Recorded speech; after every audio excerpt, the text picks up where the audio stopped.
Sekarang ni daripada Nabi Allah Ismail kita tahu jurai salasilah dan nasab ini melahirkan Nabi Muhammad sallallahu alaihi wasallam. Okey. Dari jurai Nabi Allah Ibrahim menerusi Ishak ni di kemudian hari berkahwin dengan seorang perempuan. Isteri dia nama Rifqah binti Batuil. Isteri Nabi Allah Ishak Rifqah binti Batuil. Jadi dengan Rifqah ni dapatlah dua orang anak. Sebenarnya dua ni bukan asing-asing tapi anak kembar. Yang abang diberi nama Aish ataupun juga disebut sebagai Aisu. Adik dia ni Nabi, iaitu Nabi Allah Yaqub alaihi salam. Jadi Nabi Allah Yaqub ni lahir kembar. Abang yang mendahului kelahiran sebelum beliau ialah Aish. Di kemudian hari terjadi perselisihan. Jadi Aish ni meninggalkan keluarga menuju ke arah barat. Dialah dikenali sebagai Abu Rum, bapa yang melahirkan keturunan Rum, iaitu Aish. Manakala Ishak ni, manakala Yaqub ni, dia kembali semula ke tempat bapa dia Nabi Allah Ibrahim tu, iaitu Padang Aron. Di situ tinggal bapa saudaranya yang bernama Laman satu riwayat, Laban satu riwayat. Jadi kalau orang sebut Laman pun memang ada dalam riwayat, kalau orang sebut nama dia Laban pun memang ada dalam riwayat. Dia ni abang kepada mak dia. Mak dia tadi nama apa? Isteri Nabi Ishak Rifqah. Jadi Laman atau Laban ni abang kepada Rifqah, bapa saudara kepada Nabi Allah Yaqub. Jadi bila pi ke sana, orang yang mula-mula dia jumpa ialah anak Laban, sepupu dia, iaitu siapa? Rahil nama dia. Jadi pandangan pertama tu dia dah suka kat Rahil. Dia rasa berkenan kat Rahil. Jadi bila dia duduk lama dengan bapa saudara dia pun nak kahwinkan dia dengan anak perempuan dia. Harapan dan cita-cita agar pak saudara dia ni sudi kahwinkan dia dengan Rahil. Tapi mungkinlah walaupun Negeri Sembilan tak ada lagi masa tu, jadi adat masa tu pun dia biasa kahwin kakak dulu. Jadi Rahil ni adik. Jadi kakak dia nama apa? Kakak dia nama Layah. Jadi bapa kahwinkan dengan Layah. Jadi bila kahwin beberapa tahun, nampak ketidakceriaan, ketidakseronokan pada diri Nabi Allah Yaqub. Jadi dikahwinkan pula dengan adik, iaitu Rahil tadi. Ingat, syariat masa tu membenarkan kahwin dua beradik serentak. Jangan buat perangai hari ni. Pak Din nampak tiga-tiga anak Pak Din tu cantik semua-semua. Sekali angkat lagu mana? Tak payah. Boleh nak angkat adik-beradik sama ada bercerai atau meninggal. Baik. Dah kahwin dengan Layah, dah kahwin dengan Rahil. Sampai masa Nabi Ishak panggil semula Nabi Yaqub kembali ke bumi Kanaan, bumi Palestin. Jadi bapa ni sayang kepada dua anak-anak dia, lalu dibekalkan dengan dua orang pembantu. Satu nama Zalfah untuk Layah, satu nama Balhah untuk Rahil. Jadi tak dan ke mana-mana, sampai tengah jalan kahwin empat-empat. Jadi isteri Nabi Allah Yaqub ni 4 orang. Yang pertama tadi Layah, yang kedua Rahil, 3 Zalfah, 4 Balhah. Baik. Layah ni 6 orang anak. Yang pertama Raubin, Syam'un, Lewi, Yahuza, Izakar, Zebulun. 6. Rahil, Nabi Allah Yusuf dengan adik dia Bunyamin. Zalfah, Jad dengan Ashir, Balhah dan Naftali. Okey, inilah sebenarnya 12 keturunan Bani Israel. Ni hak betul-betul the real keturunan Nabi Allah Yaqub alaihi salam. Dalam bahasa Arab, Bani ni anak-anak. Israel tu Nabi Allah Yaqub lah. Pemahaman kalimah dan perkataan Israel di sisi kita orang Islam tak sama dengan pemahaman kalimah dan perkataan Israel di sisi Bani Israel sendiri. Dalam satu kitab awal mereka merujuk kepada Taurat 5 Nabi Allah Musa alaihi salam, dikatakan pada suatu ketika dahulu Tuhan turun ke bumi menyamarkan diri sebagai manusia. Jadi bila Allah ataupun Tuhan ni turun sebagai manusia, dia ajak Nabi Allah Yaqub berlawan dengan dia, bergusti dengan dia. Saya sebut awal-awal ni Israiliyat yang direka-reka, yang ditambah-tambah. Jadi bila berlawan dengan Nabi Allah Yaqub, kalah Tuhan, patah paha kanan Tuhan, dimenangi oleh Yaqub. Inilah kata-kata masyhur yang keluar, yang hari ini dipegang oleh sebahagian besar Bani Israel. Sesungguhnya selepas ini kamu sesekali jangan lagi dipanggil dengan nama Yaqub, tetapi kamu dipanggil dengan nama Israel, yang bererti kamu yang mengalahkan Tuhan. Kalau sebenar dalam bahasa Ibrani, Israel bermaksud hamba Allah, sama dengan Abdullah dalam bahasa Arab. Ni pemahaman kita tentang kalimah Israel. Tetapi Yahudi Zionis dan sebahagian besar Bani Israel masih memegang pemaknaan kamu yang mengalahkan Tuhan. Sebab tu sifat, sikap dan perangai mereka hari ini memang ke arah ciri-ciri tersebut, asyik cuba mencabar Tuhan, mencabar Allah Subhanahu wa taala. Baik, kalau kita tengok 12 keturunan ni, yang paling penting Levi, Yahuza, Yusuf. Sebab dalam Taurat yang 5 ada khusus bab Levi. Sebab Levi ni salah satu keturunan yang melahirkan para nabi dan rasul. Biasa keturunan Yahuza melahirkan raja dan pemimpin. Contoh Nabi Musa, Levi. Nabi Allah Harun, Levi.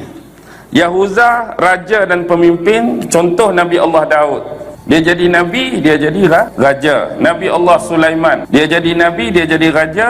Dua nabi ni keturunan Yahuza, tapi sebahagian besar adalah keturunan Levi. Ada juga sebahagian nabi keturunan Bunyamin. Contoh, masa zaman Nabi Musa ada seorang watak nabi yang bukan rasul, iaitu Yusha bin Nun bin Yufraim bin Yusuf alaihi salam.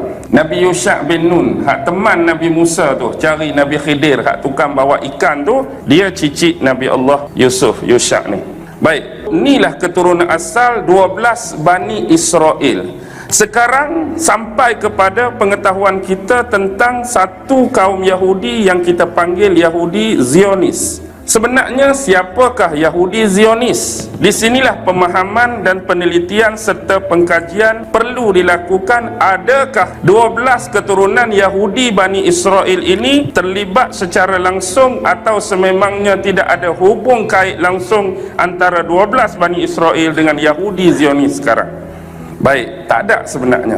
Tak ada kena-mengena pun 12 Bani Israel tu dengan Yahudi Zionis sekarang. Tapi di depan ni Yahudi Zionis tak kira, siapa pun boleh reka, Zionis ke Zionos ke Zionun ke. Dari serpihan mana mereka berasal kalau bukan dari 12 keturunan Bani Israel? Sebenarnya Yahudi ini adalah Yahudi yang cuba ditambah menjadikan keturunan yang ke-13. Sengaja diada-adakan, sengaja difaktakan. Baik, sekarang kita nak telusuri Yahudi Zionis. Sebagai contoh, banyak sebenarnya di kalangan Yahudi yang bukan non-Israel. Kita tengok awal abad sebelum diutuskan Nabi Muhammad, lebih tepat tahun 523 Masihi, berlaku dalam daerah Yaman. Di Yaman ada seorang raja yang nama Zunuwas, yang memerintah Yaman pada waktu tersebut menganut agama Yahudi, sehingga terjadinya kezaliman dan penindasan terhadap orang-orang Kristian. Dengan bahasa yang mudah, bila Nabi baru lahir, orang-orang Kristian yang beriman ini sebenarnya juga merujuk orang-orang Islam. Jadi cerita ini cerita yang masyhur. Mungkin kita tak pernah kenal Raja Zunuwas, tetapi cuba baca kisah Ashabul Ukhdud. Ashabul Ukhdud, raja yang bunuh budak tu, itulah Raja Zunuwas. Hak budak tu hak budak tu sebenarnya nak dilantik sebagai pengganti ahli sihir raja kan, dia suruh pergi belajar, tapi budak tu tak belajar pun. Budak tu pergi belajar dengan orang lain. Orang tu ialah orang Kristian masa tu, memang orang Islam lah. Lepas tu Zunwas ni marah, dia cuba bunuh budak tu dengan macam-macam cara. Ada dia pergi letak atas bukit, hempak turun tak mati, ikat tangan, ikat kaki, bawa naik kapal pergi ke laut, cuba lemaskan, tiba-tiba sampai ke pantai tak mati, bakar dalam api tak mati, bubuh dalam kandang singa, kandang rimau pun tak mau makan. Last kali budak tu kata apa? Kalau betul-betul kamu nak bunuh aku, kena bunuh depan orang ramai. Kamu ikat aku, kemudian lepaskan anak panah, dan panah tepat-tepat kena di tengah-tengah dahi. Sambil lepaskan anak panah, baca Bismillah. Jadi akibat dipanah dan mati itulah yang menyedarkan orang ramai bahawa agama dan akidah yang dibawa oleh budak tu ialah akidah yang betul dan benar, yang menyebabkan ramai beriman.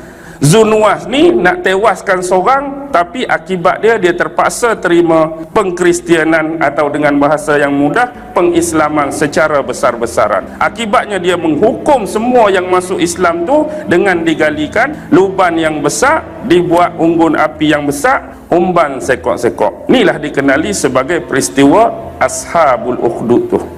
Qutila Ashabul Ukhdud tu, itulah akibatnya ada 2-3 orang yang terlepas, tak dan dibakar, melarikan diri. Lalu mereka ni minta bantuan dengan Byzantine.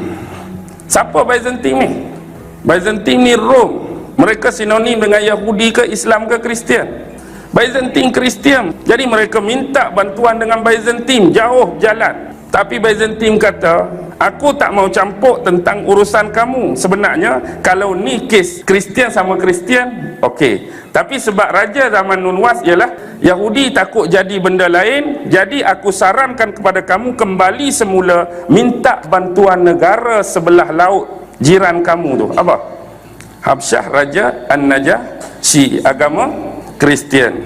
Minta Habsyah Najasyi tolong kamu. Jadi dengan susah payah sampai ke Ethiopia, sampai ke Habsyah. Sebab itulah berlakunya penyerangan kerajaan Habsyah terhadap Yaman.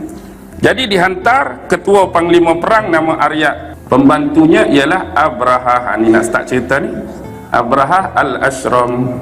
Asalnya Habsyah tak ada kena mengena dengan Yaman, tapi bila kes ni dihantar Aryat dengan pembantu dia Abraha, serang Yaman, serang Raja Zunwas. Akhirnya Raja Zunwas tewas. Jadi Yaman menjadi wilayah teritori Habsyah, dijaga oleh Aryat, dijaga oleh Abraha. Di kemudian hari terjadi perselisihan dan persengketaan antara Aryat dengan Abraha. Akhirnya Aryat tewas di tangan Abraha. Jadi bila Abraha memerintah, waktu inilah dia tengok orang-orang di sekitar Jazirah Arab tu dari pelusuk penjuru dunia pergi ke satu tempat untuk menunaikan ibadat haji. Hak inilah dia cuba buat apa dekat Yaman. Dia cuba buat Kaabah dia sendiri, Kaabah daripada emas besar, tapi seorang pun tak pergi buat haji, tetap pergi sana. Atas kecemburuan tersebutlah beliau menyerang. Ni kes, maksudnya dekat-dekat aja kisah ni. Kisah ni bertaut antara Ashabul Ukhdud selang dengan penyerangan Kaabah. Okey, sekarang ni kalau kira Yahudi hak duduk di zaman-zaman Zunwas tu, Yahudi Bani Israel 12 ke? No, maksudnya dah ada Yahudi. Lebih jauh kawasan Afrika, kawasan Habsyah tu, Afrika Utara, banyak Yahudi. Antaranya Jawara, nama suku Yahudi. Antaranya Nafusa, nama suku Yahudi. Kahina, nama suku Yahudi. Ni antara suku-suku paling awal di Afrika dahulu, kawasan Habsyah dan kawasan sekitar yang jadi Yahudi. Tapi mereka non Bani Israel. Inilah disebut sebagai Yahudi Mizrahi, Yahudi Timur. Termasuk Yahudi Mizrahi ialah Yahudi Yaman, Yahudi Lubnan, Yahudi Syria, Yahudi Iraq, Yahudi Parsi, Yahudi Bukhari, kawasan-kawasan timur. Atas sekali Yahudi apa? Ashkenazi. Inilah sebenarnya asalnya Yahudi Khazar. Inilah keturunan Yajuj Majuj ni. Antaranya Hitler Ashkenazi, hak geng-geng komunis Karl Marx Ashkenazi, Stalin Ashkenazi, siapa lagi? Lenin Ashkenazi, Bill Gates Ashkenazi. Kebanyakan Ashkenazi hak geng-geng popular. Geng-geng hak mendominasi dunia ialah Yahudi Ashkenazi, asalnya Jerman dan Rusia, tapi dia lebih kepada semenanjung Iberia, pergunungan Kaukasus. Okey, Yahudi Khazar ni bukan Yahudi 12, tapi satu fakta yang saya jumpa, mereka ni seolah-olah masih ada sisa-sisa Yahudi yang 12. Ingat tak kes Nabi Musa? Waktu dia turun daripada Bukit Tursina, Samiri buat patung lembu. Jadi Nabi Musa mengusir Samiri dan pengikut-pengikut dia. Maksudnya ada lagi Yahudi yang tak mau ikut Nabi Musa, ikut belakang Samiri. Jadi Samiri berhijrah tu dikatakan dia tetap keturunan hak 12 tu sebab asal geng-geng Nabi Musa. Kata setengah riwayat, keturunan hak serpihan itulah yang jadi ni. Bila mereka asimilasi dengan penduduk setempat, maksudnya darah Yahudi tu masih ada. Tu satu riwayat. Tapi riwayat lain kata Yahudi Khazar.